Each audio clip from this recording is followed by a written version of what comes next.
Hello, today we will guide you through how to trade commodities on Trading 212. Start by opening Trading 212 in your browser or app and make sure you're in the CFD area of the platform. CFDs, or contracts for difference, let you speculate on commodity prices such as gold, silver, oil, or natural gas without owning the physical asset. Because CFDs use leverage, both gains and losses can be magnified, so confirm you're in the CFD mode before you continue. Next, open the search function. Type the commodity you want to trade and select the CFD instrument from the results. This will take you to the instruments page where you'll see a live chart and the trading ticket. Before placing a trade, adjust the chart time frame to match your approach.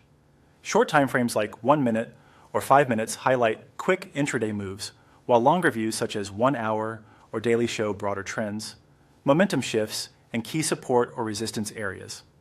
Pick a time frame that gives you enough context to plan your entry and risk. Now choose your direction. Select buy if you expect the commodity's price to rise, or sell if you believe it will fall. You'll notice a small difference between the buy and sell prices called the spread. This is normal and represents part of the trading cost. Decide how you want to enter. Use a limit order if you want to enter at a better price than the current market, or a stop order if you want to enter only after price breaks through a chosen level. These order types help automate your entries and can reduce the temptation to chase sudden moves. If you place a pending limit or stop, it will appear in your orders and trigger only when price reaches your specified level. Set your take profit and stop loss to manage outcomes automatically. Take profit closes your position at your target to secure gains. Stop loss limits downside if price moves against you. You can define these by price or distance, and the ticket will show the estimated monetary impact. Aim for a risk-to-reward ratio that fits your plan, such as risking 1 to target 2, and make sure the levels align with nearby support or resistance.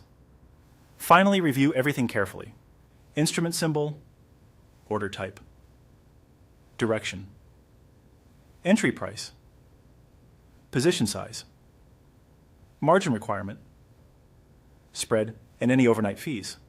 When you're confident the details are correct, click. Confirm to place the order. If you're going long, you'll confirm buy. If you're shorting, you'll confirm sell. Your commodity CFD order is now submitted on Trading 212.